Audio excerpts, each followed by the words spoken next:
O tema da mesa dessas 14 horas é massa e populismo. E tem uma pequena provocação, entre parênteses, no título da mesa, que é por amor.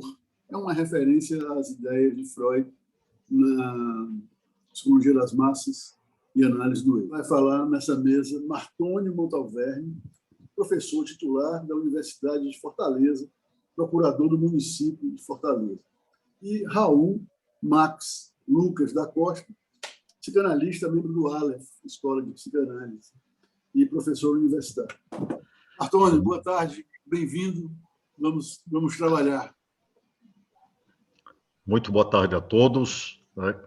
Boa tarde, o organizador da mesa, Mardônio Coelho. Boa tarde, Raul. Boa tarde, Gilles. Boa tarde, Dr. Valton Miranda, que é o mestre de todos nós. Eu queria agradecer mais uma vez o convite para estar aqui no grupo de Psicultura e Política, Psicanálise, e poder debater, trocar ideias, principalmente para mim, que sou da área do direito, e esse debate, antes de mais nada, é bastante enriquecedor para mim, para que observe através de outros olhares, né, o fenômeno que é aquilo normalmente a gente tem na teoria política, na teoria constitucional.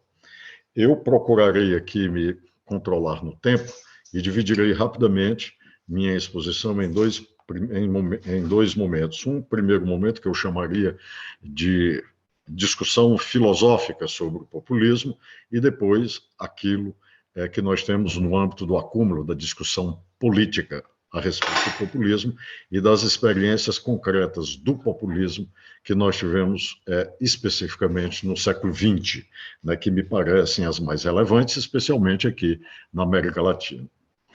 A primeira observação que eu gostaria de fazer nesse primeiro aspecto, a respeito da discussão do embasamento filosófico do populismo, é que o termo populismo, tanto do ponto de vista da teoria política quanto do ponto de vista da filosofia, ele comporta uma primeira ambiguidade, para ser generoso, e, num segundo momento, uma certa ojeriza. Há uma maioria dos pensadores, né, da ciência política, da teoria constitucional, que rejeita o populismo, ou seja, rejeita como uma subcategoria de desenvolvimento do pensamento político, rejeita o populismo, seja na sua total incompatibilidade com princípios da democracia liberal, quando não uma ameaça a essa democracia liberal. Então, essa visão, digamos, mais rigorosa do populismo, eu diria que ela chega a ser até a maioria, né? Ou seja, dos pensadores que têm, por conta de uma certa vaguidão do conceito, ou vaguidade, né, como diz Ernesto Laclau, do conceito, se recusam a aprofundar o estudo do populismo, rejeitando apenas como aquilo que seria uma corruptela das formas de representação política. Isso é o que, num primeiro plano, nós temos. Mas nós temos, e isso eu digo que é mais o que me interessa, porque me parece, até do ponto de vista teórico, razoavelmente cômodo, uma rejeição de uma categoria tão presente, tão importante no século XX, uma simples rejeição de analítica a respeito do tema. Então, eu acho que parece-me ser mais producente na busca da compreensão do populismo que se enfrente, na verdade, e tente se decifrar o enigma do populismo. É evidente que o populismo, do ponto de vista desse pressuposto filosófico, né, ele tem uma base, ou ele pode ser visto, melhor formulando, a partir de uma base, né, do pensamento iluminista, vale dizer, do pensamento que nós podemos, eu acho que com alguma tranquilidade, qualificar o pensamento da modernidade da teoria política, né, que absorveu já uma tradição maquiaveliana, hobbesiana, spinoziana e de Rousseau, ou seja, para incorporar este pensamento e, a partir daí, tecer considerações. Então, a filosofia iluminista, ela tem em Kant um dos seus grandes representantes, um representante liberal e talvez o melhor exemplo do pensamento idealista. Mas nós temos um momento kantiano, por assim dizer, de realismo, e do realismo olhando para o concreto. Esse momento tanto está na sua própria filosofia do direito, como ele está, de uma maneira, na minha avaliação, mais bem acabada, no projeto em que ele fala sobre a paz perpétua, a possibilidade de uma paz perpétua entre os homens. Essa pequena obra, que é de 1795, ela se divide em dois grandes momentos, onde Kant, reconhece, diz, não há possibilidade de uma paz perpétua agora. O que não quer dizer que nós não possamos nos preparar para uma paz perpétua. Então, Kant nos adverte de que, para tal, seriam necessários 3 artigos preliminares e 6 artigos definitivos para esta preparação da paz perpétua. Então, ele elenca entre os artigos, por exemplo, entre os artigos preliminares, eles dizem: as nações não devem lançar mão de genocídios, envenenamentos, para que isso não torne impossível um diálogo futuro. Tá? As nações devem abolir seus exércitos, etc., etc. E entre, por exemplo, os aspectos, os artigos definitivos, ele diz a necessidade, isso até hoje a humanidade luta, de que seria direito cosmopolita, ou seja, a necessidade de um direito que igualasse todas as nações. O que diminui, na melhor das hipóteses, né, o viés idealista kantiano nesse sentido, é o fato de que essa proposta da paz perpétua de Kant, ela é baseada no direito. Ela não será uma tarefa da metafísica que cairá do céu. Ela será uma tarefa do direito que terá que ser realizada pelos homens. Eis o viés realista neste pensador idealista. Eu falei isso para tentar explicar que Kant radicalizou, como o iluminismo, o significado da soberania popular. Aliás, Kant colocou a soberania popular naquilo que a Revolução Francesa materializou através de uma palavra, de uma frase simples da Declaração Universal dos Direitos Humanos, de dizer: todos são iguais perante a lei, todo poder emana do povo. Se nós temos que todo poder emana do povo, nós todos somos iguais perante a lei, nós teremos então que a decisão política há de ser tomada necessariamente pelo povo, que é o que também Rousseau diz. Ocorre que é difícil, né, essa radicalidade de permanência de uma democracia direta, de consulta permanente, a manifestação da soberania popular. Isso só daria certo, segundo o só seria possível em sociedades muito pequenas. É por isso que Rousseau elabora um projeto de constituição para a Polônia, que ele diz: aqui é possível, porque é uma sociedade pequena, não tem debate, tudo isso. Mas, caso não seja assim, nós temos que lançar mão da representação política, sempre submissa à soberania popular. É aqui que aparece a teoria de poder constituinte, ou seja, o poder constituinte que pode tudo, porque é um poder do povo baseado na soberania popular. O que nós chegamos, então, é a definição kantiana de que ele fala entre a res publica nomenon, ou seja, a república enquanto possibilidade racional, e a res publica fenômeno, né? a república do fenômeno, da prática, da força ativa, da efetividade. Essa república só seria possível, na verdade, se ela assimilasse, numa perspectiva democrática, claro, se ela assimilasse o primado da soberania popular sobre a representação política. Portanto, o primado das massas, do povo para a representação política, quando fosse o caso de não se manifestar através daquilo que hoje a gente chama de democracia direta. Aqui, então, nesse postulado filosófico de proeminência de soberania popular, de poder constituinte, convivendo ao lado com representação política, aqueles parlamentares, aqueles governantes que nós escolhemos, e submetidos, portanto, à superioridade, à impossibilidade de superação deste poder constituinte ou desta soberania popular. A pergunta que nós temos, então, é: o populismo ameaça isso? O populismo perverte a representação política? O que significa a psicologia das massas? Na teoria política, eu destaco que a referência, ou melhor, as primeiras referências, elas estão muito mais a partir da obra de Gustave Le Bon, né, a psicologia das massas, nesse sentido de compreender como essas massas se manifestam, ou seja, como a soberania popular se manifesta, né, do que propriamente na vertente psicanalítica de Freud. Ou seja, o que tem alimentado mais a discussão no âmbito do direito é Gustave Le Bon ou essa perspectiva mais voltada para a teoria política. Então, aqui se começa a analisar o papel do populismo. O que é que tem caracterizado o populismo? Como ele tem se manifestado? A primeira crítica que se faz a essa grande maioria de intelectuais que tem um certo desprezo pela categoria do populismo, ou que enxerga no populismo uma conotação eminentemente negativa, somente negativa, e de ameaça à democracia, né? A primeira característica que tem é que, a primeira formulação que se tem é que exatamente esse tipo de manifestação política, por centrar-se apenas numa só pessoa ou num só grupo de pessoas, ele corrompe aquela possibilidade da discussão coletiva. Portanto, o populismo é absolutamente incompatível com os princípios de democracia liberal. E o populismo seria uma perversão nesse sentido.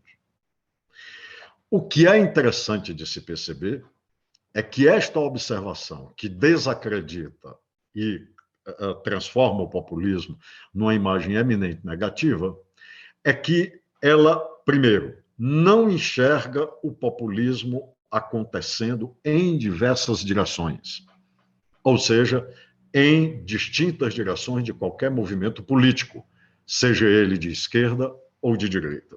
Por que isso aparece? Porque a experiência europeia, desde os anos de 1880, uma das primeiras que teve foi com o general Boulanger na França, ela é uma experiência com fortíssimas conotações do que mais tarde nós vamos qualificar na teoria política de fascismo, nacionalismo, exclusão do não reconhecimento do outro, solução fácil para problemas, ou seja, o governo do general Boulanger, que não demorou 6 meses na França, mas foi um verdadeiro vulcão que emergiu e o tornou governante, levou a essa formação e a essa vinculação na Europa do populismo numa perspectiva de direita, numa perspectiva conservadora. No século XX, isso se aprofundou, principalmente nos dias atuais, cujos melhores exemplos hoje nós temos, primeiro, no Front National da França, de Marine Le Pen, nós temos na Alternativa para a Alemanha, ou seja, da Alemanha, nós temos no Fidesz, partido de Viktor Orbán, na Polônia, e nós temos o partido do atual presidente, da Hungria, perdão, e o partido do atual presidente Duda da Polônia.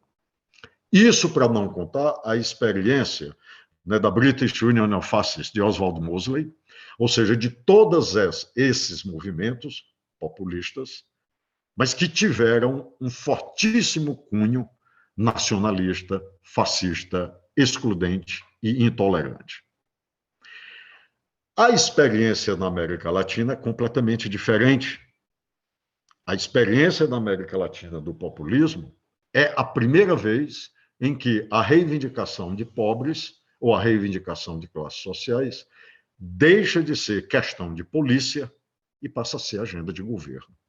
Eu lembro aqui, por exemplo, uma das frases mais importantes do último presidente antes de Vargas, Washington Luiz. No Brasil, a questão social é uma questão de polícia. Isso é muito emblemático para dizer, ou seja, como a democracia liberal via o populismo. Quando Vargas, com a Revolução de 30, assume, começa então a maior transformação que esse país já teve, e nós passamos a ter a ideia, não, a questão social não é uma questão de polícia. A questão social é, sim, uma questão de governo. Então, nós começamos com o governo Vargas. E nós começamos a primeira Constituinte, diga-se de passagem, com participação feminina, que é de 1934, e depois a Constituição de 1937, quando pela primeira vez aparece no Brasil o Conselho Nacional Econômico. Aparece principalmente no governo Vargas as questões ligadas ao desenvolvimentismo e à defesa das riquezas nacionais, né? Petróleo, principalmente as riquezas naturais nacionais. O que nós observamos nessa mesma época? Como não há coincidências na história, o que nós constatamos é um aspecto interessante.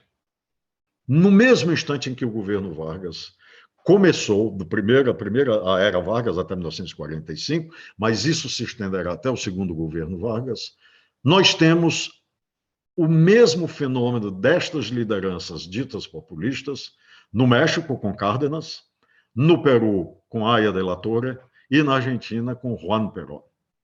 Mais do que isso, nós temos, para além dessa coincidência, dessas quatro grandes personalidades desses países, né, nós ainda temos um problema comum, o problema da soberania econômica dos países, defendidas, por exemplo, a partir da nacionalização do uso do petróleo, que já, ao final da Segunda Guerra Mundial, o petróleo já despontava como a maior fonte de riqueza, portanto, era fundamental para o país. É por isso que na campanha de 1951, Vargas diz: digo e repito solenemente, quem entrega o petróleo entrega a sua independência. Então, foi a luta destes quatro países contra o poderio econômico internacional, notadamente de Estados Unidos e Inglaterra, para criar empresas nacionais proprietárias das reservas petrolíferas. O Brasil cria a Petrobras, o México cria a Pemex, o Peru cria a Petroperú e a Argentina cria a Yacimientos Petrolíferos Fiscales, reestatizada no último governo de Cristina Kirchner. Portanto, há uma coincidência, na verdade, histórica desse tempo, ou seja, alargamento da fronteira, né, da agenda do Estado, inclusão de pobres como agenda de governo, necessariamente como questão de governo, através de figuras populistas. Getúlio Vargas era o pai dos pobres, Juan Perón era o padre de los descamisados, Evita Perón, la madre de los descamisados, né? E Aya de la Torre, o amado, e Cárdenas, a grande figura da tentativa da reestruturação mexicana. Então, a Europa tinha esta versão. A América Latina tem uma outra experiência com o populismo. Os Estados Unidos, nós temos algo híbrido. Me ocorre aqui, mas isso na sua obra A Razão Populista, Ernesto Laclau fala muito bem dessa liderança política. Uma liderança, um deputado que era advogado no sul dos Estados Unidos, no estado do Mississippi, ao mesmo tempo em que lutava contra os grandes bancos para salvar da falência e da perda da propriedade dos pequenos proprietários, era a liderança que organizava nas universidades do Alabama manifestações contra a admissão de estudantes negros. Portanto, há essa dubiedade nos Estados Unidos. Na América Latina, nós temos outra perspectiva. Então, como é que nós podemos qualificar, não é, o populismo nesse sentido? O primeiro aspecto que nós podemos ver, através da autoridade histórica, é de que o populismo é inerente a ambientes políticos, sejam eles ambientes onde se oferece, na verdade, determinados governos determinadas correntes políticas de uma orientação fascista, mas o populismo também tem proliferado num terreno de uma discussão mais de esquerda e de maior inclusão. Não é sem razão, por exemplo, que recentemente a mulher de Ernesto Laclau, Chantal Mouffe, ela produziu a obra Por um Populismo de Esquerda. O que acontece na crítica ao populismo? O populismo seria destituído de uma racionalidade intrínseca de fortalecimento das instituições. O populismo seria destituído da possibilidade da consolidação de partidos políticos. Ora, isso acontece em partidos liberais. Ou seja, esta exigência ética que se faz sobre liderança de esquerda ou sobre agremiações partidárias que abrigam lideranças populistas, na verdade, não é uma exigência que não é feita, que não se registra, ou pelo menos se silencia, quando se trata de partidos liberais ou de partidos, né, chamados, como dizia Engels, partidos da ordem. O que fortalece a tese de que, na verdade, o populismo é um fenômeno político inerente a todas essas situações, a todas essas circunstâncias. E o populismo, nós podemos dizer, eu caminho para a minha parte final, o populismo, nós podemos dizer que ele não ameaça a democracia na medida em que ele é capaz de despertar nas massas a busca pela compreensão de elementos políticos, de agendas políticas que possibilitem a sua melhora, a sua perspectiva. Nós observamos que diversos movimentos revolucionários, sejam bem-sucedidos ou mal-sucedidos, eles partiram de experiências populistas exatamente porque grandes massas não tinham mecanismos, manejos acadêmicos ou manejos teóricos de conhecimento para uma organização efetiva em torno do populismo, exatamente porque isso lhes era vedado ou pela esperteza da legislação ou pela própria manutenção de dada uma ordem política da sociedade. Aquilo que se passa a exigir destes setores que não possuem cultura política mais elaborada, que não possuem experiência política mais elaborada, porém são capazes de decidir em determinados momentos aquilo que melhor lhe satisfaz, e com isso são criticadas, é que leva a perspectivas do populismo, aqui na América Latina. Na Europa, por conta dessa fortíssima tradição, desde o final do século XIX até os dias de hoje, o populismo, por estar de mão dadas com experiências nacionalistas de tendência francamente fascistas, ele consegue também aglutinar número de pessoas que pensam numa perspectiva imediatista através de lideranças que não se configuram nos partidos políticos mais consolidados também. Isso acontece. Mas isso acontece, sobretudo, na Europa, e eu falo principalmente desses quatro grandes exemplos do momento, França, Alemanha, Polônia e Hungria, em razão, é o que se parece discutir também, em razão de uma deficiência política desses países de nunca terem trabalhado o passado relativamente à fortíssima inclinação nacionalista e fascista. A França não fez isso. A França colaboracionista, a metade do país de Vichy, da chamada República de Vichy, não fez isso até hoje, ou seja, de submeter a sua própria história, na verdade, de colaboradores, e prefere trabalhar apenas a parte de vítima, como ocupada pelo nazismo, enquanto o próprio Sartre, todos nós já conhecemos os estudos de Sartre a respeito do quanto foi determinante na França para captura e eliminação de judeus, o colaboracionismo francês. A Alemanha, porque também não fez esse seu trabalho até hoje, e Hungria e Polônia, por conta de seu passado, antes da Segunda Guerra Mundial, de adesão ao nazismo e enfrentamento contra o Exército Vermelho, ou seja, principalmente contra a União Soviética. Então, esses quatro elementos de não trabalhar o passado, de não procurar remontar as raízes do nascimento e da consolidação desses movimentos, responde, em parte, por estes exemplos que nós temos hoje. Portanto, em qualquer dos casos, este populismo de massas, que consegue ser bastante significativo hoje na Europa, ele difere radicalmente do populismo da América Latina.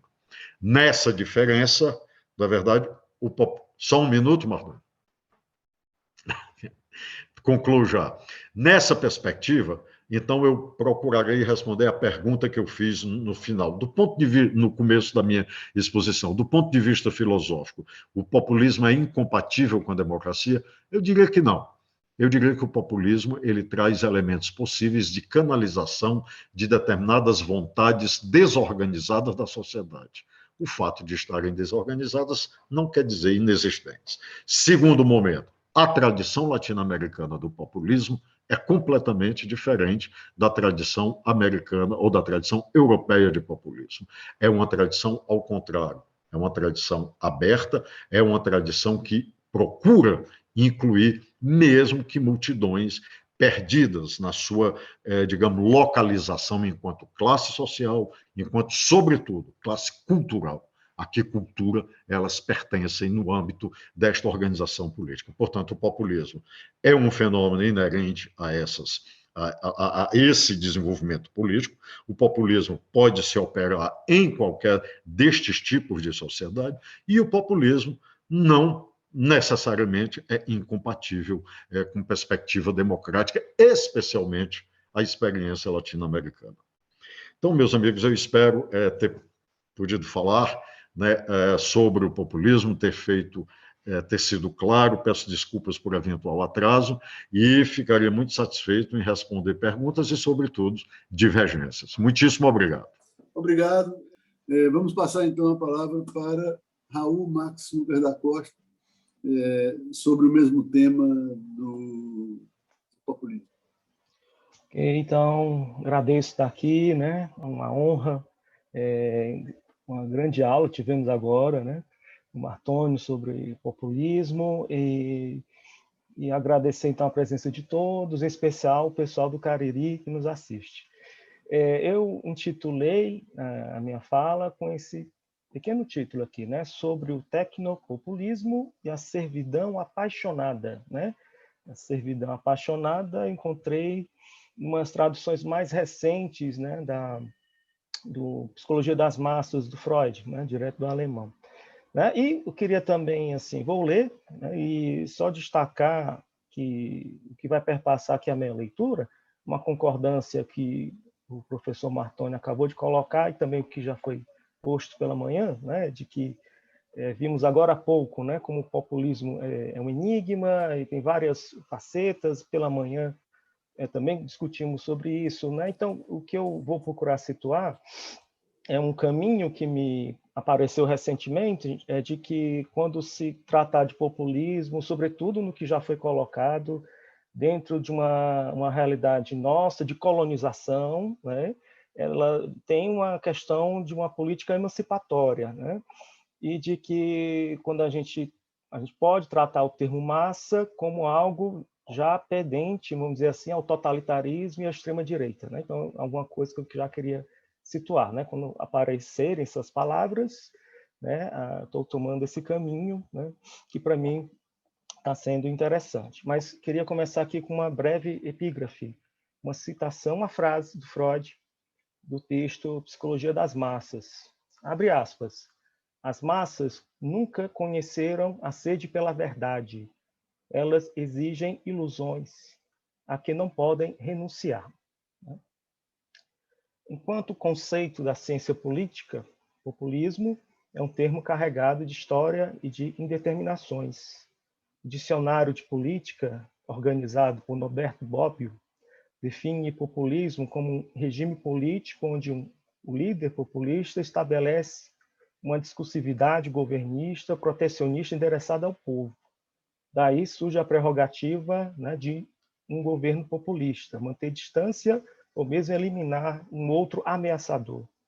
Isso acentua o aspecto afetivo, seja nos apaixonados discursos nacionalistas ou na devoção popular ao seu líder /pai. Nos critérios conceituais da análise política, outras características de um governo populista seriam o interesse pelo desenvolvimento industrial, a supremacia e legitimidade popular, a relação direta entre o líder e o povo. Eu quero ressaltar, porque esse que vai ser meu ponto aqui de interesse, tá? Essa relação entre o líder e o povo. E, por fim, uma narrativa protecionista diante das ameaças à unidade nacional. Poderíamos pensar, a partir desses elementos, como se constituiu na história do século XX movimentos como o peronismo, a fase populista da era Vargas. Aí um pequeno parêntese, né? Só lembrar, né, de que durante essa fase populista do Vargas havia a possibilidade do cidadão escrever uma carta para Getúlio e ele respondia, entre aspas, né? Porque havia um departamento de comunicação né, que respondia cartas, né, de populares, atendendo às demandas assim, próprias de cada um, né? Então, só para uma ressalvazinha para a gente perceber essa relação, que envolve a questão da comunicação, né, que é um tema também que eu estou destacando aqui para a gente pensar a questão do meio digital, e dentre outros, né? É possível ainda localizar aspectos populistas em governos socialistas e da direita liberal do século XX. Valeria um detalhamento maior, né, comentar sobre a diferença entre populismo, política emancipatória e os totalitarismos, formação de massa. Mas, por ora, nos interessa considerar o traço populista na extrema-direita atual, especificamente na relação direta com os apoiadores e a sua propaganda autoritária através da mídia digital. Como ponto de partida, destaco a marca definidora ou ainda a fórmula de um governo extremista, o líder, a massa, um inimigo e uma nominação. Incluo esta última categoria considerando a constância do nome do líder, né, e pai, e da consequente filiação que gira em torno dele, como, por exemplo, a referência feita a seus partidários ou seguidores, né? A respeito da relação entre o líder e o povo, encontramos no dicionário já citado a seguinte observação: o apelo à força regeneradora do mito. E o mito do povo é o mais fascinante e obscuro, ao mesmo tempo, o mais imotivado e o mais funcional na luta pelo poder político. Esta latente mesmo na sociedade mais articulada e complexa, para além da sistematização pluralista, pronta a materializar-se de um instante para outro, nos momentos de crise. Buscando lançar uma luz analítica sobre as obscuridades conceituais e políticas do populismo, Ernesto Laclau considera importante atentar para o seu aspecto lógico e estrutural, em vez de uma descrição tipológica de variações em cada país e época. Surpreendentemente ou não, o autor recorre primeiramente a Freud, por considerar que este difere de seus contemporâneos, ao apresentar uma análise radical sobre a constituição da sociabilidade. Em seguida, Laclau reconhece em Lacan, sobretudo na teoria do significante, um autor essencial para pensar o populismo a partir de sua estrutura de linguagem, enquanto narrativa. Da vasta contribuição deste autor sobre o tema, destaco a sua exortação de que não basta a influência ou carisma do líder para o estabelecimento do povo unificado. Só há governo populista se o líder se dispor como aquele que irá responder às demandas do povo. Retomarei a questão mais adiante. Embora eu desconheça algum comentário específico de Freud e de Lacan sobre o tema do populismo, é inevitável não pensar nas contribuições teóricas que eles deixaram com o estudo sobre as massas e sobre a lógica coletiva, respectivamente. Aliás, o ano de 2021 marca os 100 anos do livro Psicologia das Massas e Análise do Eu, de Freud, publicado originalmente em 1921.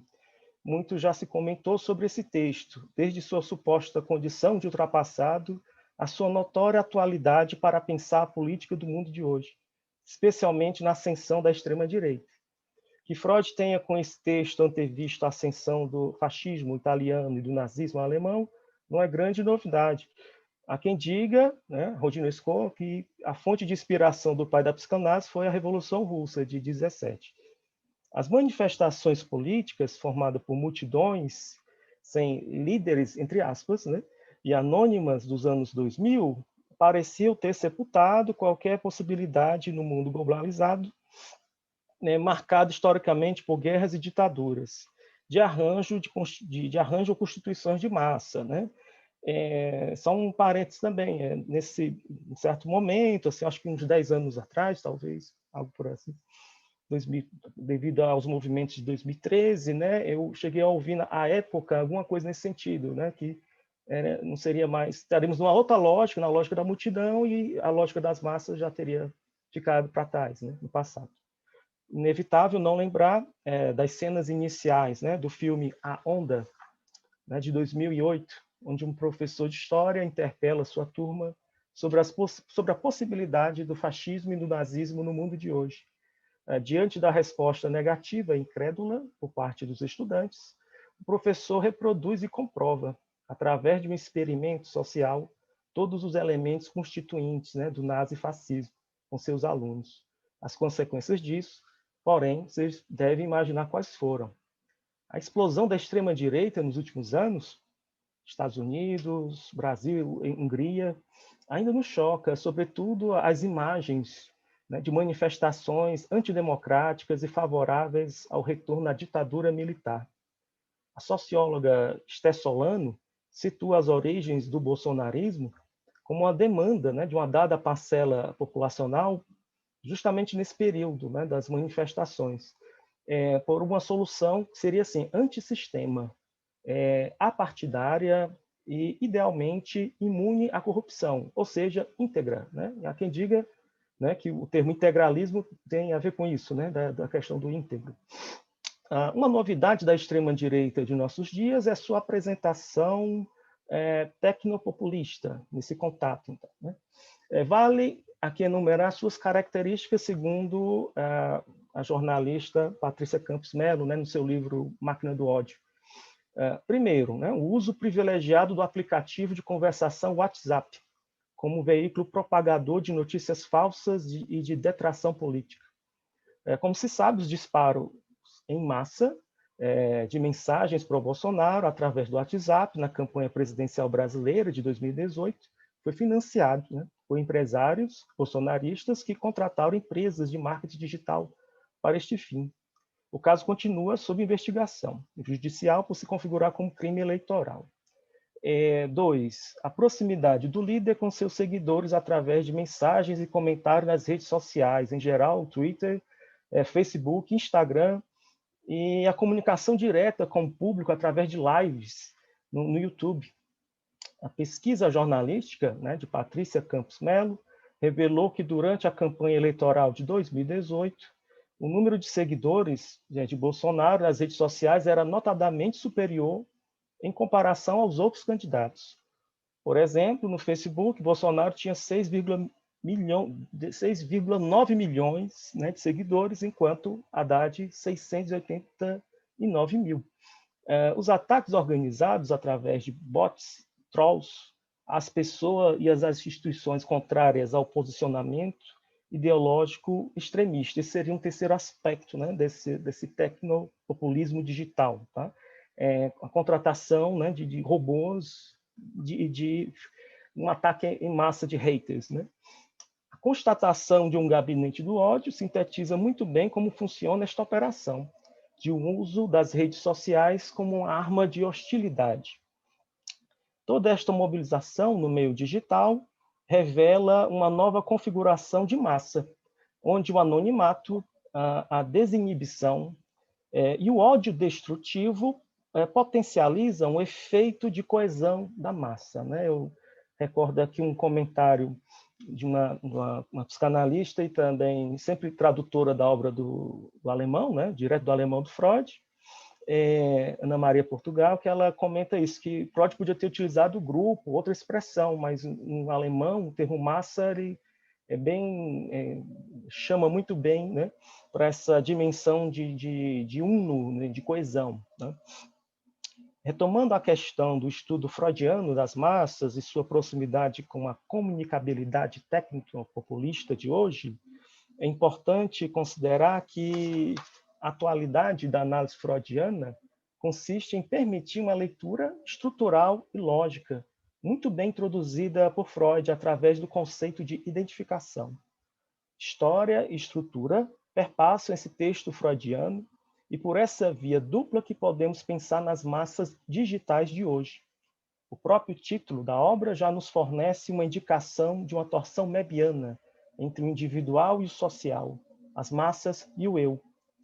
A leitura atenta de autores sociólogos e antropólogos e a escrita vagarosa de Freud sobre o assunto é encerrada no último capítulo com uma bela reflexão clínica sobre a melancolia e a funcionalidade singular do ideal do eu. Freud aponta 3 fontes, e não tipos, da operação de identificação. A primeira, ao pai, considerada por Lacan como anterior à experiência do sujeito. A segunda fonte a identificação sintomática regressiva, fazendo recuar a escolha de objeto à identificação. É dessa que Lacan isola a função do traço unário.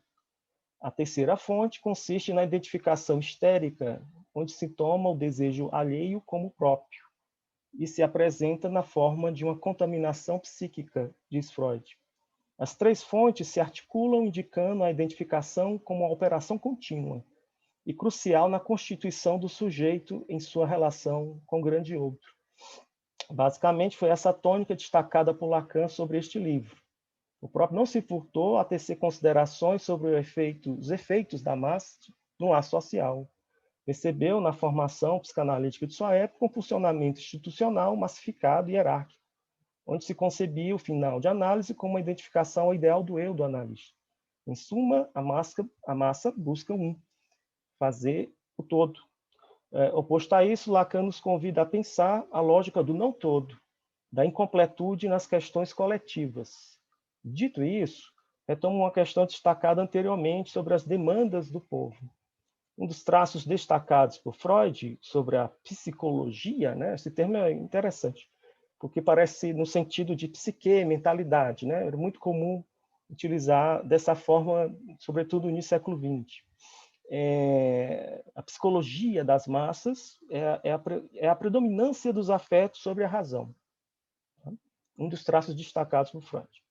Tal fato nos faz pensar a prevalência do ódio enquanto uma paixão destrutiva do ser, né, do outro.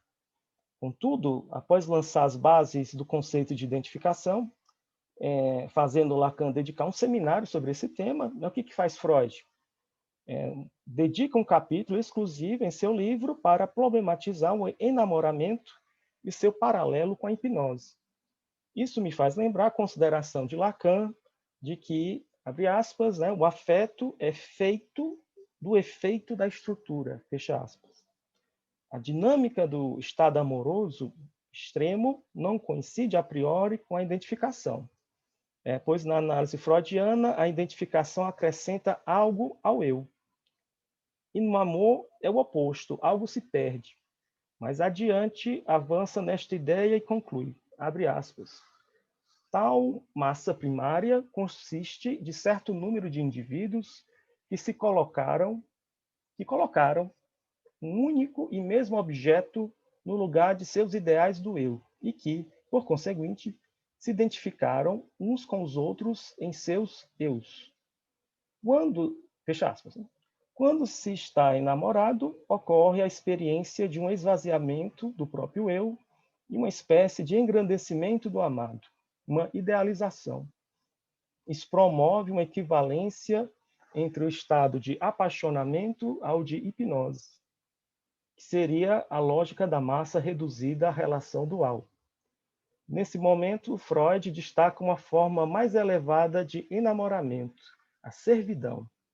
Esta seria uma fascinação das massas pelo seu líder.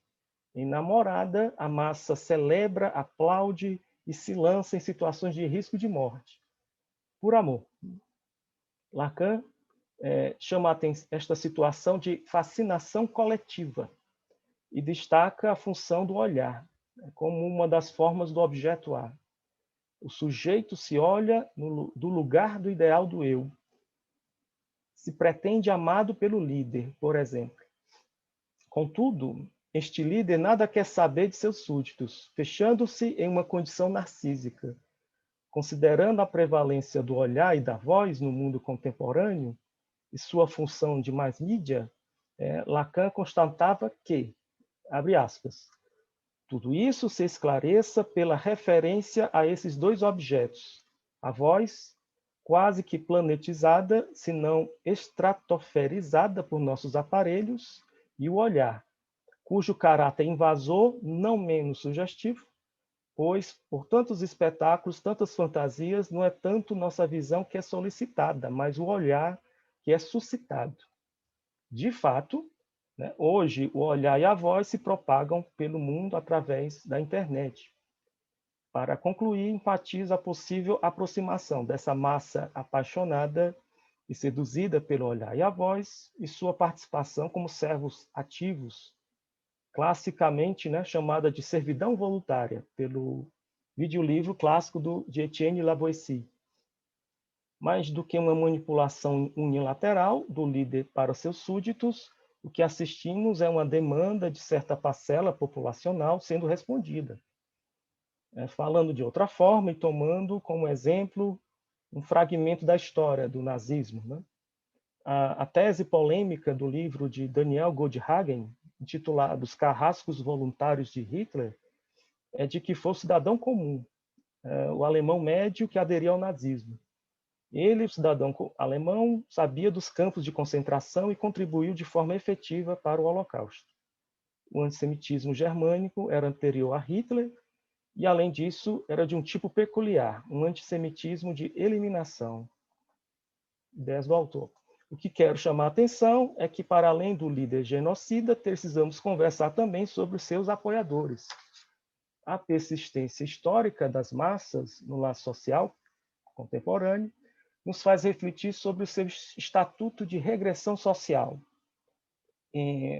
Na leitura de Safatli, Vladimir Safatli, filósofo, né, o grande mérito de Freud a elaborar o mito científico do pai primitivo e sua horda foi atentar justamente pela permanência na política moderna da referência nostálgica do líder/pai.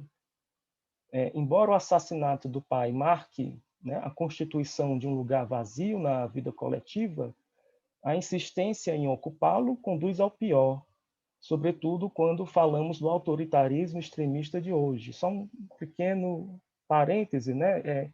É conhecida a ideia do Freud, então, né, de que as massas elas configuram como uma revivescência da horda primeva, né?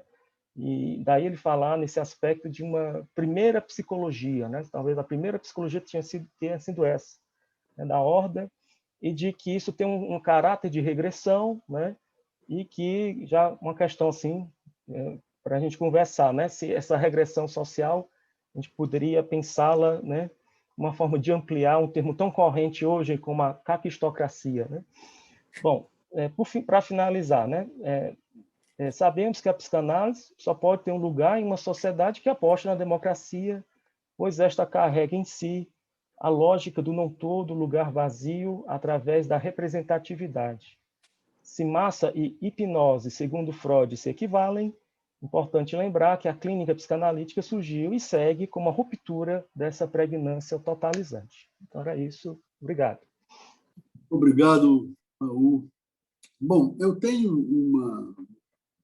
um tempo aqui para mim para colocar algumas questões sobre o tema da nossa mesa,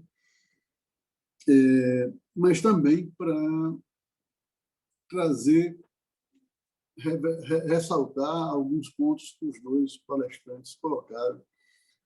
E eu queria começar fazendo isso. Não vou tomar o debate com as minhas questões, apenas primeiro dizer que acho que o meu texto, ou a minha fala, se eu conseguir ler esse texto, vamos ver, dialoga de perto com a questão colocada por Raul, embora com outra perspectiva. Achei importante que Martônio e Raul também citaram Laclau, ou Laclau, que foi citado hoje de manhã. Que, de fato, esse autor, falecido recentemente, faz uma espécie de resgate, não do termo populismo, mas de um lugar menos maltratado para esse termo, né? Eu pensei em comentar alguma coisa sobre isso, mas depois eu mudei de ideia, porque como não é a minha seara de estudo, eu achei que podia deixar.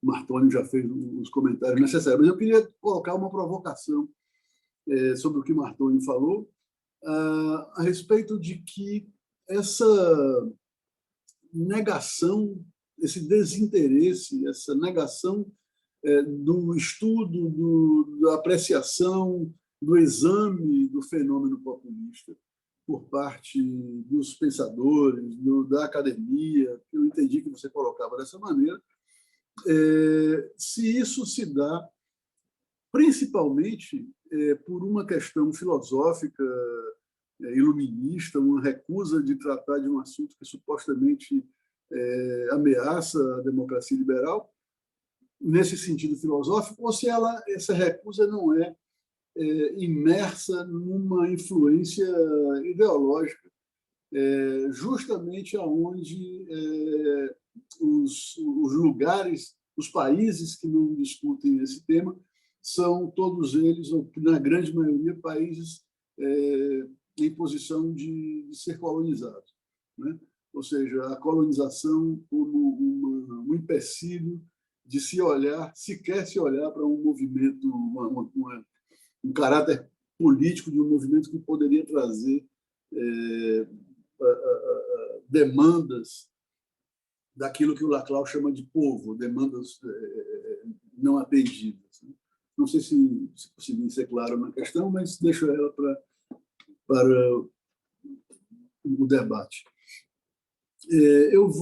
Espero que não saia, não desapareça aqui da tela, porque vou ter que ler as minhas anotações aqui na própria tela onde eu estou. Continua minha imagem na tela? Por favor, alguém pode me dizer? Desapareceu. Estou sendo escutado também? Está escutado, mas não está visto. Está sem imagem. Tudo bem. Fica pelo menos com a voz, né? Então, eu fiz aqui algumas anotações na forma de texto, vou tentar ler para vocês, e eu chamei esse texto Por Amor, mas não quer dizer que seja uma apologia ingênua do amor como resposta. Eu me lembrei da música do John Lennon, Love is the Answer, né? Mas não se trata disso. O amor aqui não no sentido que a moça hoje de manhã colocava, como sendo o sentido da carta de Paulo aos Coríntios, que, aliás, Freud cita como sendo uma referência ao amor no sentido mais amplo, e não apenas no amor ingênuo. Bom, na trilha de Freud, em Freud, muitas coisas na vida psíquica se estruturam e se mantêm por amor. E por amor, leia-se o sexo, o amor erótico, a libido, a pulsão sexual.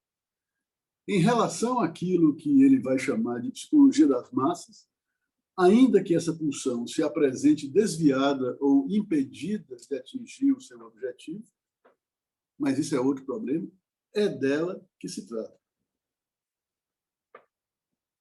E disso, Freud não abre mão. Me apraz evitar fazer concessões à pusilanimidade. Aqueles que forem muito pudicos podem empregar as expressões eros e erótico, ele diz.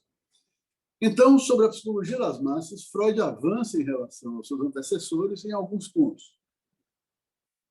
O título desse texto de Freud, A Psicologia das Massas, já coloca uma questão que é a recusa que ele faz nos termos de Le Bon, foule, multidões, e do termo de McDougall, o group, né? Multidões porque se refere a uma questão de importância da prevalência do aspecto numérico.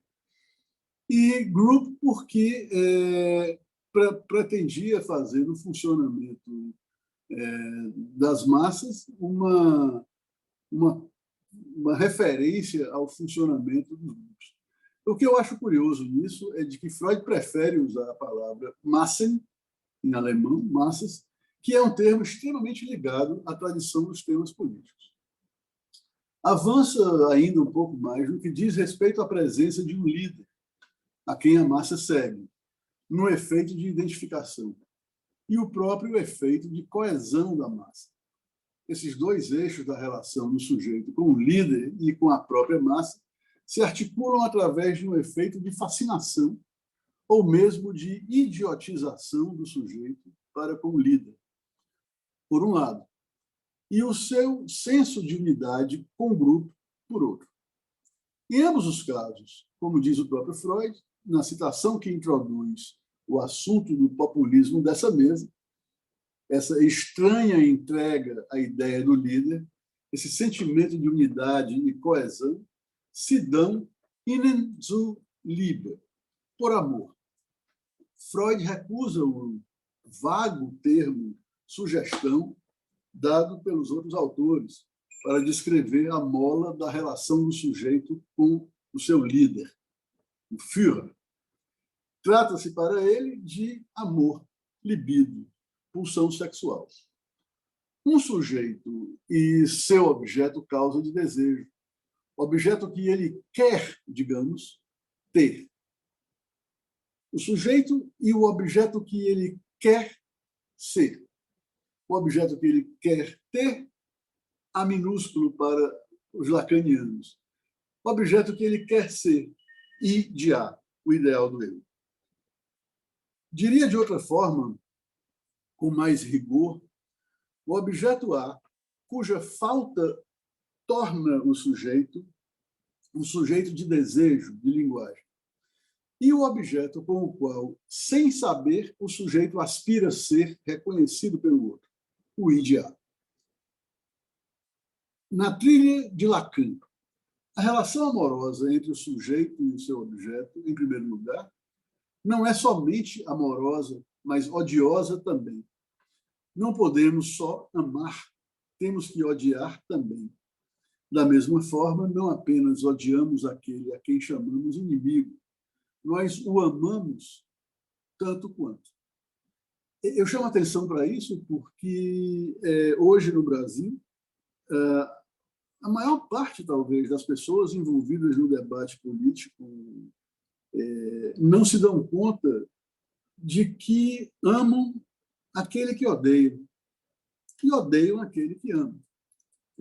É uma coisa que, talvez, as pessoas que se submetem a uma análise descobrem razoavelmente cedo e que talvez pudesse ser útil que as pessoas, no debate político, discutissem isso também.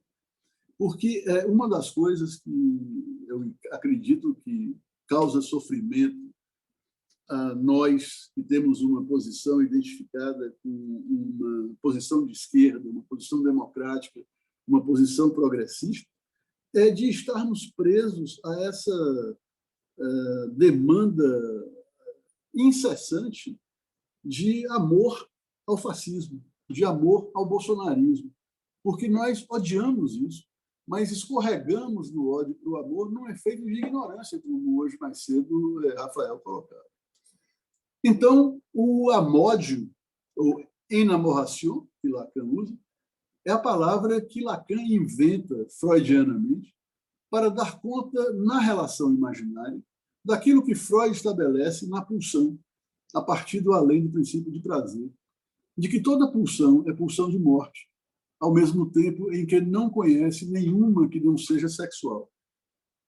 Principalmente que, se é assim, essas pulsões sempre estarão presentes lado a lado. Porém, não se passa da pulsão ao desejo sem uma operação de linguagem.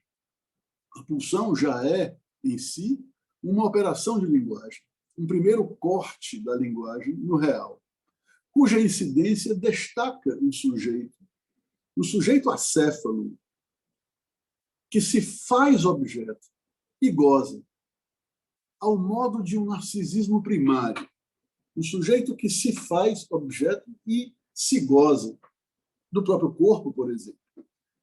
No segundo corte da linguagem, se faz necessário um corte simbólico sobre um objeto imaginário, o falo imaginário.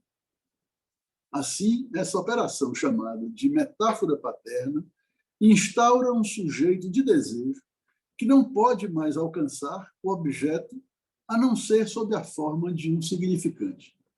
O objeto deixa de existir para o sujeito numa materialidade obrigatória e passa a existir numa montagem simbólico-imaginária, com um nome e uma ideia, uma lembrança. Do objeto na pulsão, só podemos gozar.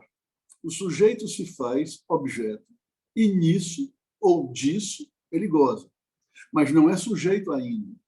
A relação de linguagem com o objeto esse segundo corte entre o sujeito e o objeto, é o que permite amar, odiar, ou amodiar, como disse, o objeto. Eu estou tentando fazer essa leitura a partir de uma relação do sujeito com o objeto, colocando tanto o objeto A como o ideal do eu no lugar de objeto. Assim, dizemos, a partir de Lacan, que o amor faz o gozo condescender ao desejo. Isto é, houve uma posição, um lugar, onde de modo selvagem só se podia gozar, se fazer objeto, se fazer chupar, cagar, comer, gritar, e toda e qualquer obscenidade imaginável a partir de uma relação de consumidor-consumido.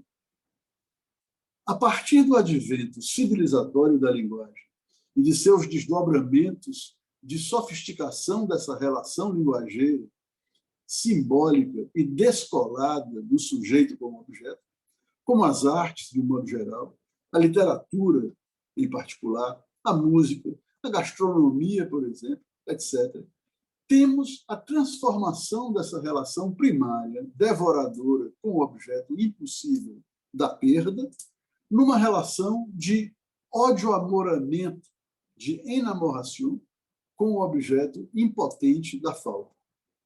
Essa impotência é a marca do amor ou do amódio. O amor é impotente, diz Lacan. Por isso que Bolsonaro se diz imbrochável. Mas ele sabe também que é incomível. E isso deve ser dramático para ele, pois sua única forma de gozar é fora da linguagem, fora da sutileza e da sofisticação do desejo, diante da voracidade. Que o amor seja o que torna possível ao gozo condescender ao desejo, implica que aquele que está no lugar de ser tomado como objeto sexual poderá suportar essa posição se o sujeito dessa equação o eleva do lugar de objeto para o gozo sexual a uma posição sublimada de grande ouro. Por isso, Lacan diz que Dom Juan trata de um fantasma feminino, de um homem apaixonado que toma a virtude da sua dama por amor, de uma a uma, mesmo que sejam mille-trés, como diz o Dom Juan, 1003. Na trilha do discurso do capitalista de Lacan ou do neoliberalismo americano como modo, como estilo de vida em Foucault. Hoje pela manhã, a Elisa Regui perguntava se nós tínhamos feito uma regressão a um ponto onde, antes do amor, o sujeito precisa odiar para se separar. Essa ideia do texto que eu trago aqui, a partir desse ponto, não trata se voltamos ou não a um ponto qualquer, mas trata de tentar entender o que permite que haja agora uma inflação de ódio, ou de ódio-amoração, ou de ódio-amoramento, ou de amódio. Né? O que é que acontece na relação do sujeito com o objeto, em que se perde esse elemento linguageiro, sofisticado, de um tratamento não selvagem dessa relação. Eu coloco aqui a ideia de que isso acontece a partir de um certo movimento na economia, naquilo que Lacan chama de discurso do capitalista. Então, na trilha do discurso do capitalista, de Lacan, ou do neoliberalismo americano como modo, como estilo de vida em Foucault. A relação de objeto não é a mesma hoje do que era em 1921. Nos fundamentos, sim, talvez. Em termos de discursividade, não. O discurso fundante da civilização, que nós chamamos de discurso do mestre, funciona de modo que um elemento de linguagem intervém no campo da cultura para representar um sujeito diante desse campo que pré-existe a ele. Tudo isso ao custo de um resto não representado que cai como o resto dessa operação e que não será recuperado e que, assim, funda o sujeito como uma falta a ser. Não há uma unidade. Nós não somos um. Somos menos do que isso. Somos uma falta a ser um. Seremos um ser em falta, um ser apenas de fala, o que é pouco para o ser, a de se convir. Dessa forma, vivemos numa condição em que o gozo que obtemos é sempre menor do que o gozo que almejamos. Esse é o discurso cuja verdade é a castração. É o discurso que funda a civilização e que funda o sujeito. Nesse discurso, o gozo tem limite. Esse é um discurso antifascista, um discurso antífas, como dizemos agora. Nessas condições, até mesmo o populismo, em seu maior esplendor, digamos, tem um limite. Acho que Martoni colocou essa condição de limite no começo. O líder populista, por exemplo, dos anos 20, 30, 40, Hitler, Mussolini, Franco, Salazar, tinham que fazer certos compromissos em que era necessário um certo encobrimento canalha por ele mesmo. Por exemplo, com a igreja, com os partidos, com as instituições.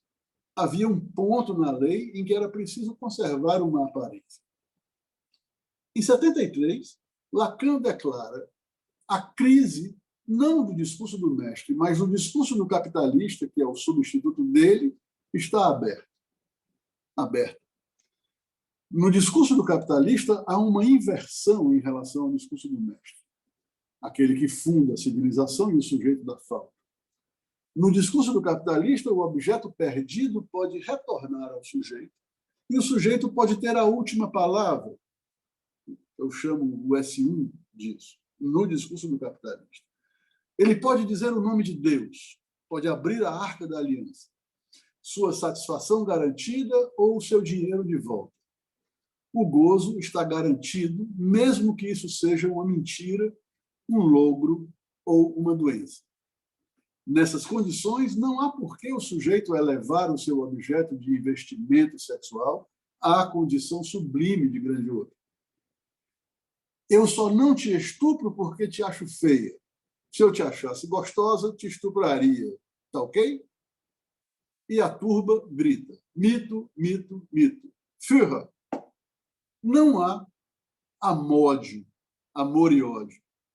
Parece somente ódio. Não há mais sexo e morte. Somente a morte. Não há mais Eros e Thanatos. Só Thanatos. A vida não tem preço porque eu posso realizar a proposta sadiana, nunca realizada por Sade. Essa é a civilização do ódio, a proposta dessas figuras que ilustram o cartaz do nosso evento. Uma amiga disse que faltou muita gente graúda e miúda nesse cartaz, mas também reconheceu que seria preciso um outdoor para caber pelo menos um pedaço desse pessoal. O estranho, unheimlich, de Freud, o inadmissível, o obsceno, é oferecido o tempo todo como fezes ao coprófago, como uma defecação em público, em que todos se fazem cagar. O mito, seus mitômanos e seus mitados, todos num esfrega-esfrega, não mais afetivo e humanista, como na crítica do Lacan, mas num esfrega-esfrega viscoso, ceboso, gozoso. O líder, o Führer, não precisa mais ser aquele homem bem aprumado, de botas lustradas, cabelo engomado. Não, ele pode ser numa cultura como a nossa, num país mambembe, numa cultura mambembe, como aqui vivemos, e eu peço perdão se estou incorrendo em algum elitismo, mas eu estou falando com o estômago, digamos assim. Num ambiente como esse, o Führer pode ser um sujeito tosco, sem nenhum vestígio de apuro, com uma bolsa de bosta amarrada à cintura, sem um mínimo vestígio de incômodo com o volume que se insinua esverdeado por entre os botões da camisa do Palmeiras, não por acaso o time do porco, e calçando uma chinela Haider. Num dos seus últimos livros, A Coragem da Desesperança, Zizek diz sobre o populismo de Trump e de Bolsonaro que o exercício da vulgaridade e da agressividade que eles praticam chama-se a arte de defecar em público. Eu chamo o império da boçalidade. Nos lugares mais lúgubres, nos ambientes mais fétidos, a mentira é praticada como hábito, o embuste como virtude, a exploração como sinal de sobrevivência.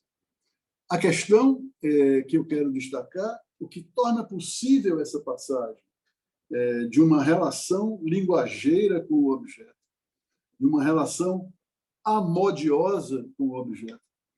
Mardônio, tempo. Assim, tenho mais 3 minutos. Uma relação amodiosa com o objeto, onde sujeito e objeto dançam em torno do amor e do ódio, a transformação disso numa relação onde o sujeito se faz objeto, se goza de um gozo que estaria impedido na civilização. Essa condição, o que abre para essa condição é a transformação do discurso do mestre no discurso do capitalista. Não é uma questão do capitalismo, mas uma questão de uma feição do capitalismo do começo do século passado para cá. Obrigado. Tá. Bom, vamos Tem uma então pergunta do Valton. proceder à discussão. Fica aberto agora, o Valton já está inscrito. Valton, boa tarde, enorme prazer tê-lo aqui com a gente. Boa tarde a todos e todas. Foi uma excelente exposição, não só essa agora do Mardônio, mas do Martônio e do Raul. Mas eu queria colocar alguns pontos que me parecem importantes. Creio que nós ficamos aturdidos com o que aconteceu e está acontecendo na consciência brasileira. Ficamos aturdidos e desnorteados.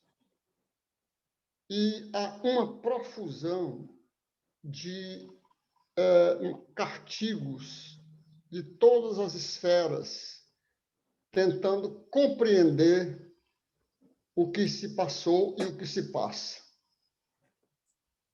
Eu creio que esta é mais uma tentativa neste rumo. Eu gostaria de colocar alguns pontos.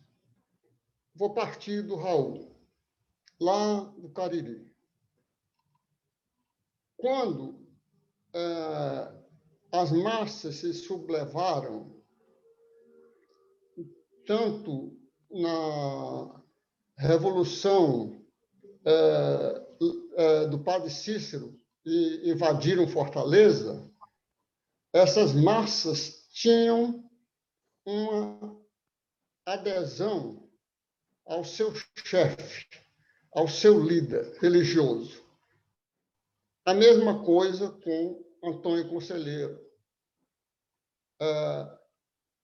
O que há de importante nesses 2 episódios?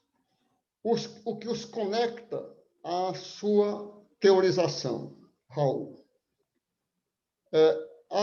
Num sentido mais amplo, eu queria colocar para o Mardônio como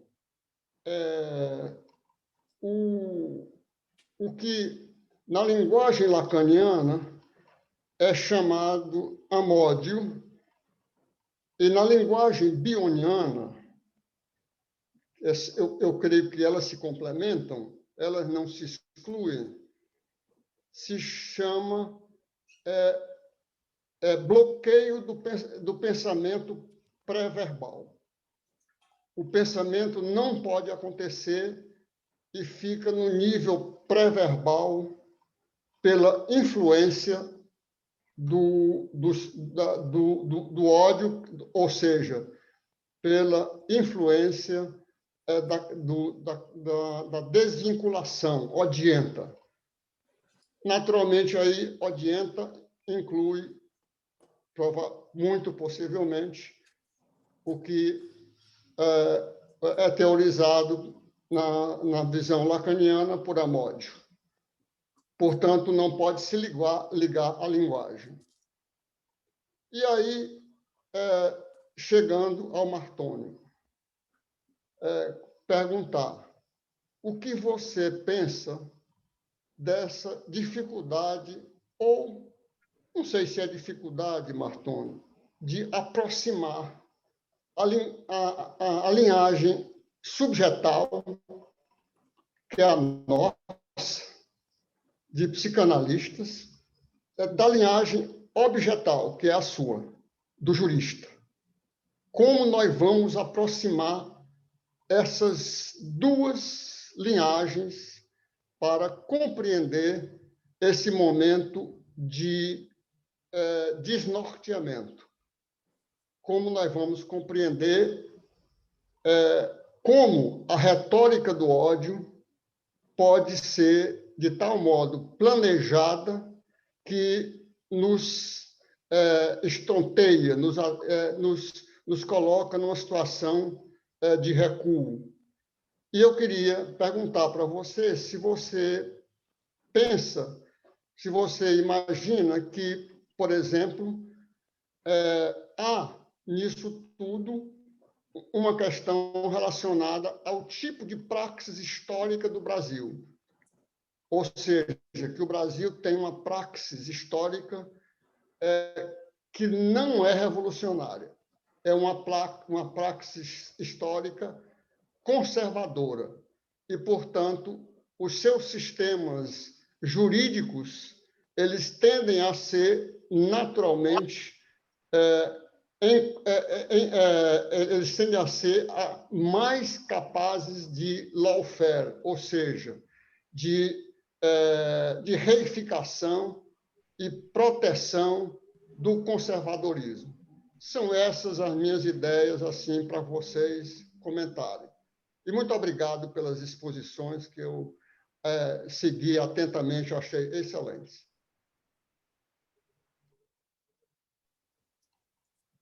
Raul, Martônio, gostariam de comentar? Eu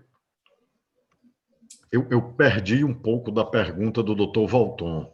Não sei o que houve com a minha transmissão, né? Assim, aí eu tentei recarregar, mas simplesmente, Dr. Valton, é porque eu não ouvia a pergunta que o senhor dirigiu a mim. Eu vou refazer, então. Eu posso refazer? Claro, pode sim. Eu perguntei, Martão, como você imagina que, para fins mais práticos e objetivos, como você imagina que a linhagem subjetal, que é a linhagem do psicanalista, e a linhagem objetal, que é a linhagem do jurista. Quer dizer, como essas duas formas de funcionar, elas podem se articular na resistência contra o desnorteamento que nós estamos vivendo no país. E perguntei se você acredita, se você pensa que a praxis histórica, a nossa praxis histórica conservadora, ela é tendencialmente capaz de insuflar e estimular o estabelecimento do lawfare, como nós vimos agora com a chamada Lava Jato. Era mais ou menos isso que eu queria que você depois também pudesse responder. Obrigado. Ok, nós vamos tentar usar um tempo máximo de 5 minutos para cada resposta da mesa. Eu queria só comentar rapidamente, a oportuna, antes da pergunta do Dr. Valton, rapidamente a observação que o Mardônio fez, não é, sobre se trata de uma parte filosófica ou ideológica. Eu diria das duas coisas. Quando nós observamos, Mardônio, que o populismo, exatamente na América Latina, ele veio de onde? Ele nasceu onde? Em países de forte desigualdade, em países onde as elites geralmente têm vergonha do próprio povo, e ele serviu para alavancar politicamente, não revolucionariamente, mas politicamente, lideranças comprometidas com eles, ainda que de maneira desorganizada.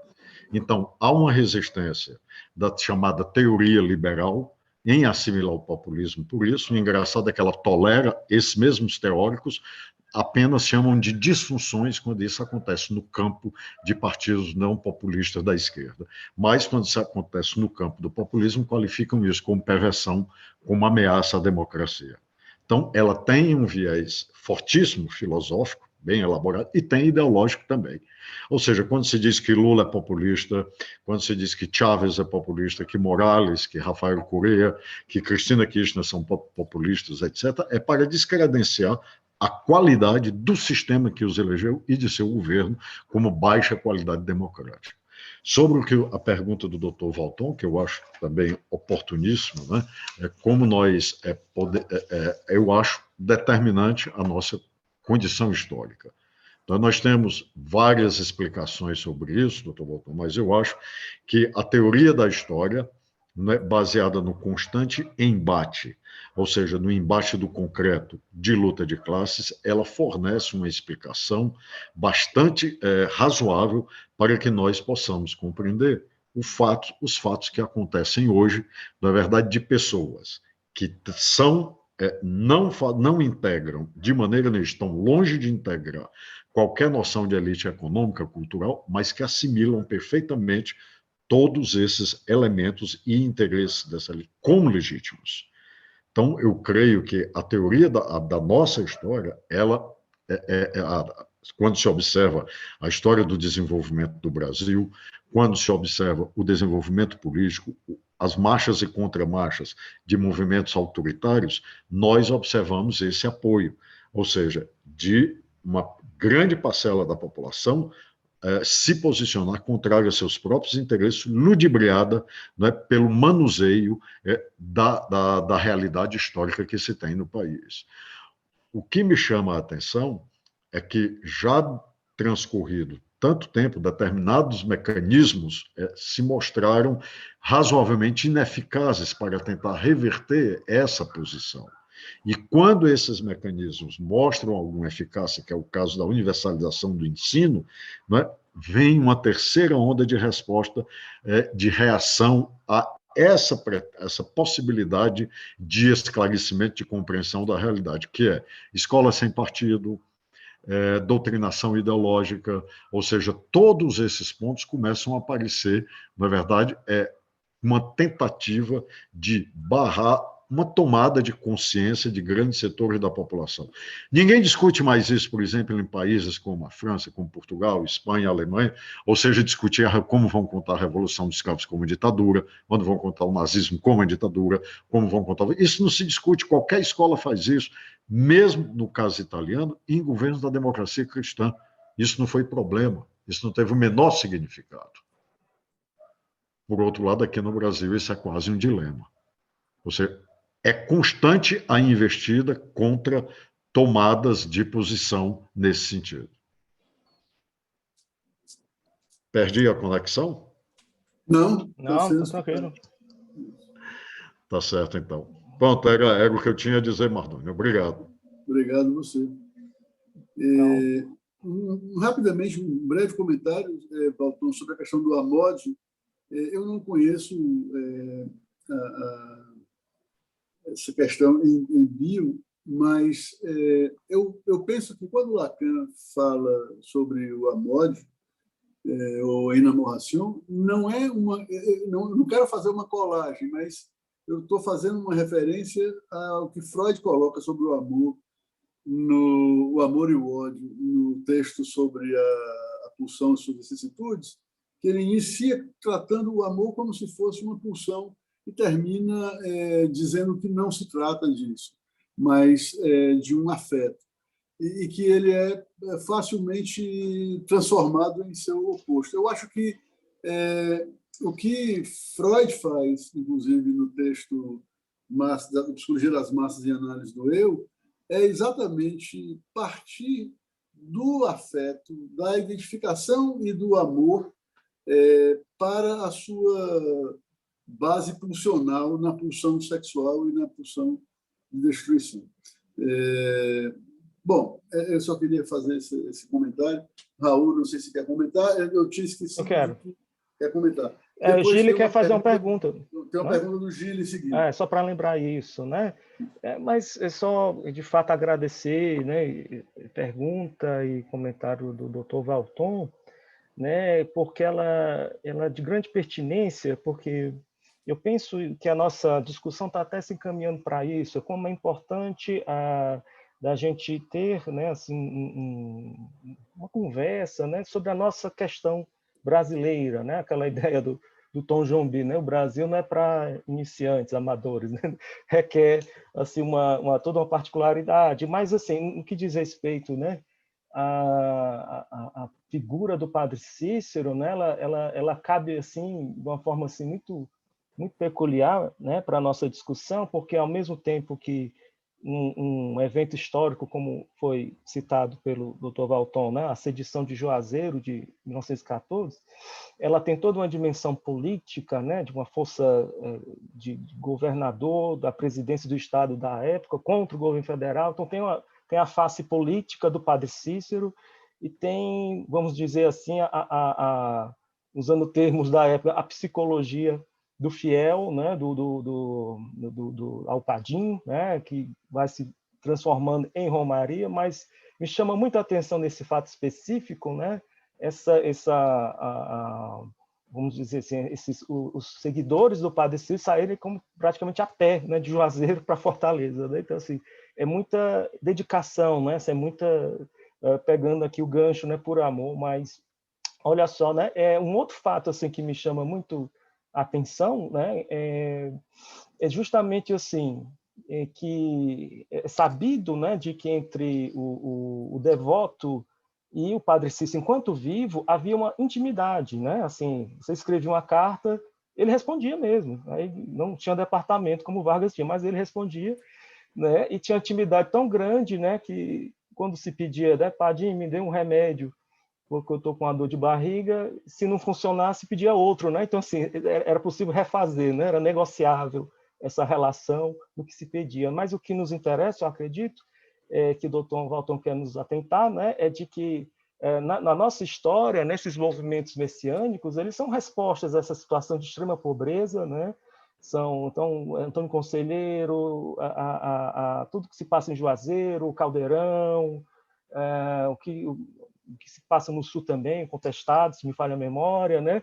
Então você tem assim movimentos espontâneos, comunitários, em torno da religião. Acho que essa é uma questão também que nos interessa, né? Porque que eu gostaria de conectar então a dois aspectos, né? Um é de que essa figura, né, esse líder, sempre vai ter um caráter religioso, né? Então, do que a gente até falou, do Führer, né, e outros mais, assim, é muito interessante a gente perceber, né, como eu dizia no texto, assim, essa persistência, né, de uma referência paterna, né, e não à toa ela pode carregar, de acordo com, vamos dizer assim, o seu contexto, um caráter religioso mais forte, né? Então, pensando numa situação de extrema pobreza, miséria, né, e alguma política de assistência de saúde, né, tudo estava sendo como que gestado pela religião. Inclusive, até hoje, então, se faz, né, romaria e se leva ex-voto, né, em função de uma cura. Mas o que eu queria, por fim, né, é só chamar a atenção, né, do que, se a gente pega esses significantes, populismo, massa, e a dimensão dos afetos, parece que, assim, como se não fossem assim, termos de boa qualidade, né? Assim, não são termos nobres, né? Conceitos nobres. Então, ao mesmo tempo, né, de que eles, sobretudo na questão dos afetos, né, percebemos justamente aqui a sua importância. Então, por fim, é só mais uma indicação para não perder, né, a fala de que essa noção que discutimos desde manhã, né, de uma precedência do ódio em relação ao amor, ela está no mito totêmico do Freud, né? Só queria lembrar isso, né? Então, em Freud está lá uma explicação mítica, que não é uma explicação menor, né? O Lévi-Strauss dizia assim, a nobreza do Freud está em conseguir falar isso de uma forma mítica, né? Mas que nos mostra, né, de uma forma, a partir do simbólico, como esse ódio precede o amor, né? E que nada impede também, eu queria até colocar uma coisa para você, Mardoni, se você quiser falar, né? A mesma massa enamorada que ama, ela pode matar, né? Esse líder, a gente já conversou sobre isso, se você quiser falar um pouco, né? Eu também já passo, então, para dar o tempo aí. Não, eu não vou. Num outro momento a gente conversa um pouco mais sobre isso. Só lembrando a respeito disso, o filme fantástico da década de 70, que chama O Dia do Gafanhoto, The Day of the Locust, que trata exatamente de uma situação como essa.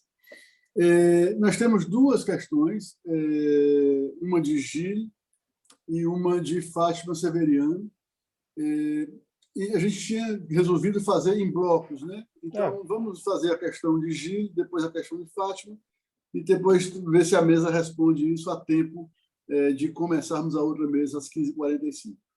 Gilles, por favor. Obrigado desde já. Sim, obrigado pelas falas. Eu queria perguntar uma coisa simples, já que deu para colocar essa bipolaridade assimétrica entre o populismo do Sul e o populismo do Norte, a América do Sul ocidental. Dá para, escutando você, desintricar o movimento emancipatório das massas e o movimento político populista. Mas essa bipolaridade se encontra numa triangulação justamente por questão do amor ao líder. Será que tem um populismo sem líder? Eu não tenho certeza que existe. Será que tem um movimento de massa sem líder? O único exemplo que nós temos foram os movimentos da primavera árabe, que não tinha líder, aparentemente. Mas, mesmo se não tem líder, tem um lugar de endereço. Você falou de mandar uma carta ao padre Cícero, o lugar de endereço, de endereçamento ao outro, continua, mesmo sem um líder encarnado, continua esse lugar. Então, minha pergunta é, esse amor ao líder se reverte no ódio de si mesmo? É uma dupla pergunta, se tem a questão do líder e se esse amor ao líder, na verdade, é um ódio de si mesmo enquanto indivíduo. Eu prefiro me desaparecer na massa do coletivo. Aproveitando o que o Martonho colocou desse recalco do passado, que é a mesma, que é equivalente à cegueira no amor do líder. Obrigado. Ok. Vamos guardar a questão do Gil, vamos abrir o microfone para a Fátima e juntar as duas questões depois para a mesa. Alô? Estão me escutando? Tá. Sim, Fátima. Boa tarde. Eu, antes de mais nada, gostaria de parabenizar todos, né, ao Martônio, ao Raul e ao Mardônio. Gostei bastante dos textos de todos. E eu vou ser rápida na minha questão, que é a seguinte. Eu me identifico, né, com a escola de Frankfurt, com a racionalidade emancipatória, com os ideais, né, de esclarecimento. Daí minha pergunta, né? Eu tenho uma certa dificuldade, de fato, com o populismo, né? E pergunta seguinte, assertiva, né, que foi colocada, acho que pelo Martônio, quando ele diz que o populismo não é incompatível com a democracia.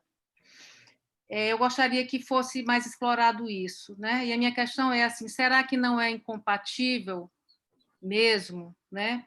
Porque eu associo esse populismo um pouco com a psicologia das massas, né? Que Freud coloca, né? Onde há a fascinação, idealização regressiva, né? O anti-esclarecimento, a ignorância, né? A paixão da ignorância, como Lacan mesmo coloca, né?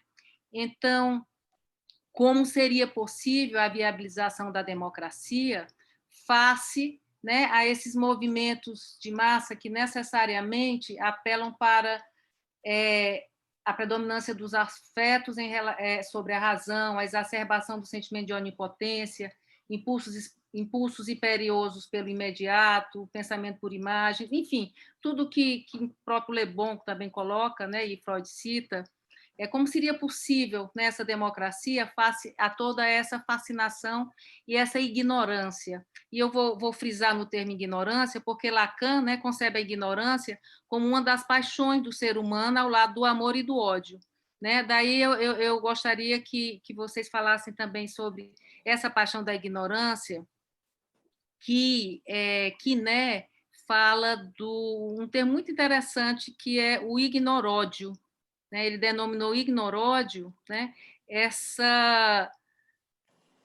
Esse rechaço atualmente que vivenciamos, né? Em relação ao pensamento, esse ódio ao saber, né? Esse eu não quero saber nada disso, eu tenho raiva de quem sabe, enfim, eu gostaria que fosse colocado também, né? Essa relação da ignorância com o ódio, o ignoródio que hoje vivenciamos e que tem a ver com o rechaço do pensamento e o ódio ao saber. Enfim, são essas questões.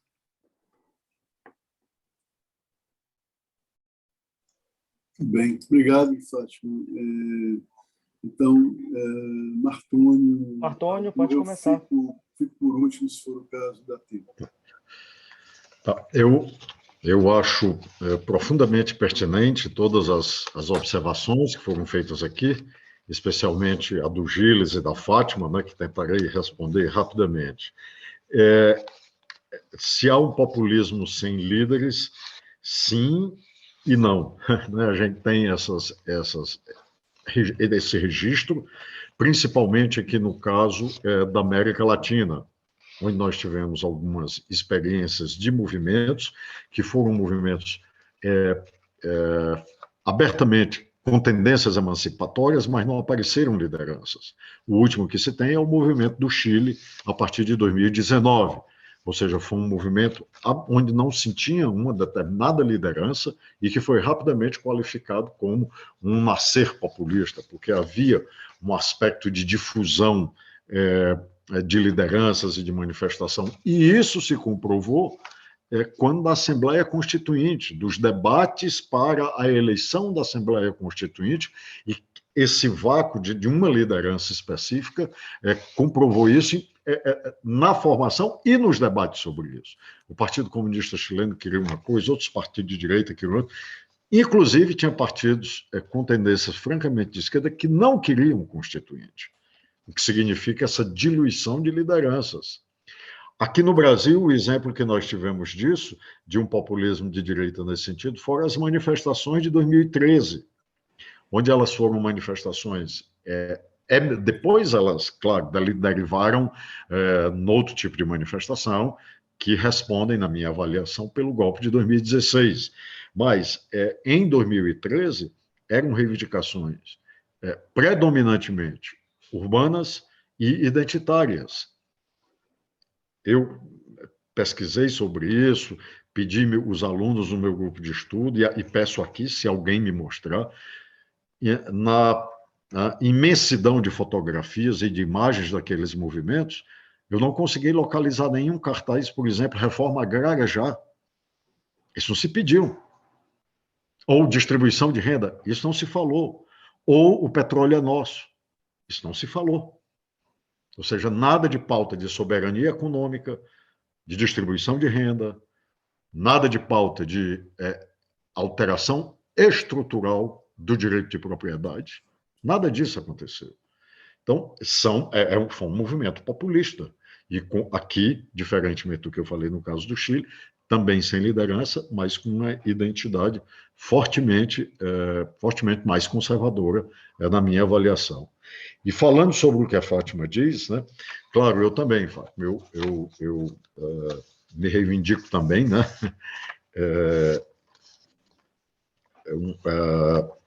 me identifico com os ideais da Escola de Frankfurt, acho uma contribuição que é um marco do ponto de vista da cultura ocidental e do pensamento, principalmente pela tentativa da recuperação da razão.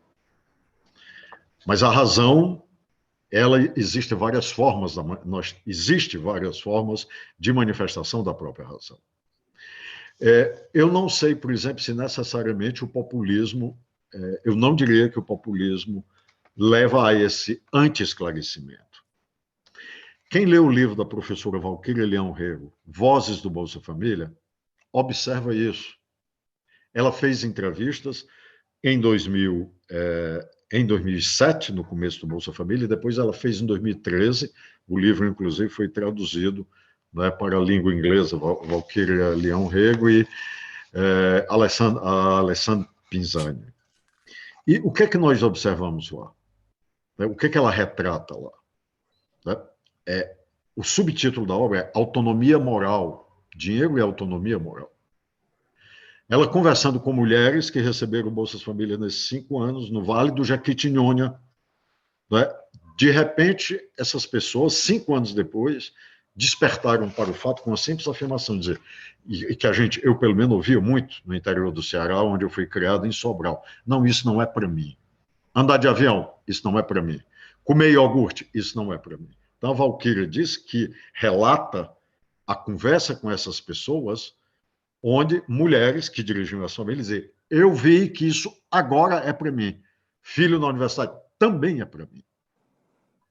Então, eu fiquei reticente com essa parte também. De dizer, será que esse componente anti-esclarecimento, ele é absoluto? Ou ele despertou nessas pessoas, né, essa consciência de que ela pode reivindicar também direitos para isso? Em que medida nós podemos afirmar tão peremptoriamente que o populismo é anti-esclarecimento levado pelo domínio exclusivo da emoção e que obstaculariza qualquer formação de razão? Eu teria minhas dúvidas nesse caso. O outro caso que eu observo também é da Bolívia. Nós temos um grande amigo, professor aqui da Universidade Federal Rural do Semiárido, o Daniel Araújo Valença, cuja tese de doutorado dele foi sobre Bolívia, onde ele esteve, De Costas para o Império, um livro excelente. E, de uma hora para outra, na Bolívia eles têm o que chamam de juizados penais originários criminais, que é a autoridade da cultura indígena local para pequenas questões, né? E um dos convencimentos que esses povos originários dos Andes têm é a questão do, como ele diz, embrujamento, enfeitiçamento, uma pessoa enfeitiçar a outra, etc. Isso é uma discussão entre eles.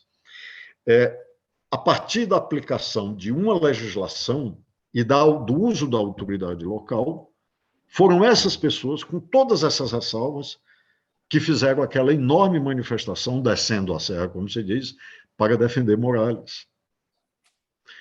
Então, o potencial, né, de um político com um viés populista criar possibilidades do estabelecimento da razão, me parece um fenômeno constatável, pelo menos aqui na América Latina. Ou seja, não é... Vai arredondando aí. Ou pelo menos não seria tão automático. Em suma, eu creio que a análise merece mais cautela. O que eu penso é de que a questão que Gílio coloca, né, e pensando aqui com o totem tabu, seria alguma coisa, né, uma tensão, um conflito constante, recolhendo algo que foi dito pela manhã, né, isso como já próprio da política, entre a manutenção desse lugar vazio e como ele é ocupado, né? Então fica alguma coisa aí, né? Isso seria próprio então da política, né? Por mais que faça um esforço de tirar, não pode ter esse líder, mas vai ter um movimento também de entroná-lo, né? Então, e a questão do amor ao líder, um ódio a si mesmo, parece já, de alguma forma, né, quando Freud diz isso, do empobrecimento do eu, engrandecimento, né, do líder, né, uma idealização, está alguma coisa encaminhada nesse sentido, né? Teria outras questões, não vai dar tempo, né, que seria a gente pensar até a diferença entre agressividade e ódio, né? Deixa aí para o futuro, mas no que diz respeito, e para finalizar, né, a questão do ódio ao saber, né, de fato, e discutimos isso pela manhã, ela se conecta, eu quero ser bem direto. Então, assim, parece que a questão é que a gente tem que considerar, né, no que diz respeito ao Brasil, a questão da pobreza e do racismo, sempre. Né? A gente tem que falar desses dois assuntos. Não é porque a gente tem uma elite que é autoritária, que é fisiologista, que é conservadora, que ela tem ódio à pobreza, né, também. Então, ela vai ter ódio se essa pobreza acessa a universidade, né? Então, assim, a questão, talvez, o termo populismo, ele fique escamoteando, né, o que a gente quer dizer, né, que é política para o povo, política social, né? E talvez seja isso que a gente está falando, e que é justamente a incidência do ódio se dá aí, né? O termo social. Onde tem social, né, há de imediato, assim, um ataque, né? E tudo aquilo que viria atrelado a ele, né? E isso inclui, né, a dimensão no sentido do saber, ao em termos de, vamos dizer assim, mais geral, né, de conhecimento, né? Então, o próprio, se o ódio é massivo, né, ele vai ter essa reação, né, ele vai ser destrutivo, ele vai tentar, como diz Lacan, né, dessupor, né, destronar o saber, porque o saber inclui um furo, né, inclui uma falta, né, e é aí que uma análise opera, né, algo que foi dito também, né, com a douta ignorância, né, algo de uma abertura, né, mas enfim, então são rapidamente assim pontos para desenvolvimentos futuros e agradeço bastante os comentários. Por favor, Mardônio. Primeiro, a questão do Gil, se o amor ao líder é um ódio de si,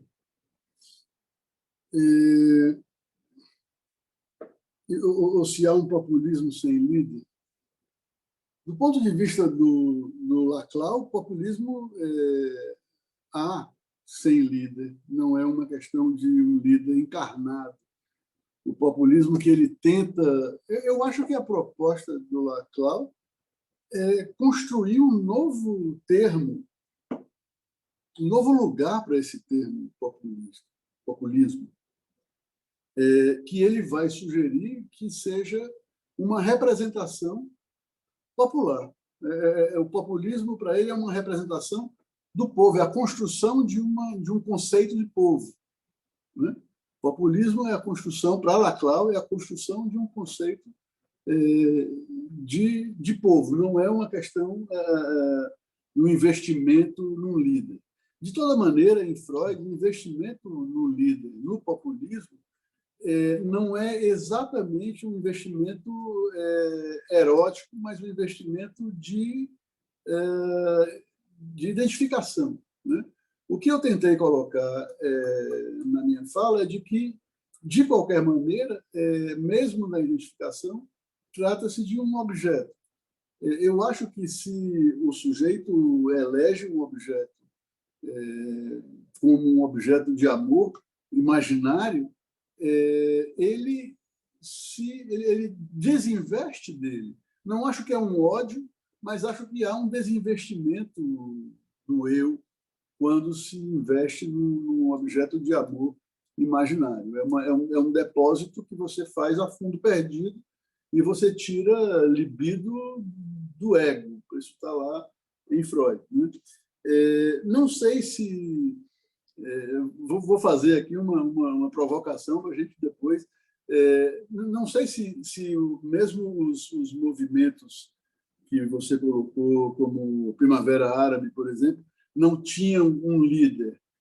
Não tem um líder encarnado, mas eu acho que o tempo todo, na Primavera Árabe, nas jornadas de julho de 2013 no Brasil e em outros movimentos que a gente vê o tempo todo, há uma liderança que não aparece. É uma liderança recalcada. Eu não sei como é o nome dela, se é CIA, se é Agência de Segurança Nacional, eu não sei, mas tem alguma coisa que está ali e que, nesse populismo contemporâneo, ele não tem, às vezes, não tem um nome. Né? E, para encerrar, uma questão que a Fátima colocou, que eu acho importante e que acho que deve ser mesmo pensada e respondida, talvez, que essa é a questão que o Laclau busca colocar e responder. O populismo é incompatível com a democracia. Ele diz o seguinte: não só não é incompatível, como hoje não há democracia sem um certo quantum de populismo, justamente porque, para ele, o populismo não é unificante, não é a unificação de um líder ou de uma ideia em um líder encarnado, e nem mesmo a unificação de demandas populares, porque não há onde Laclau faz uma composição com Lacan, os nomes parecem. Eles refutam, rejeitam essa unidade.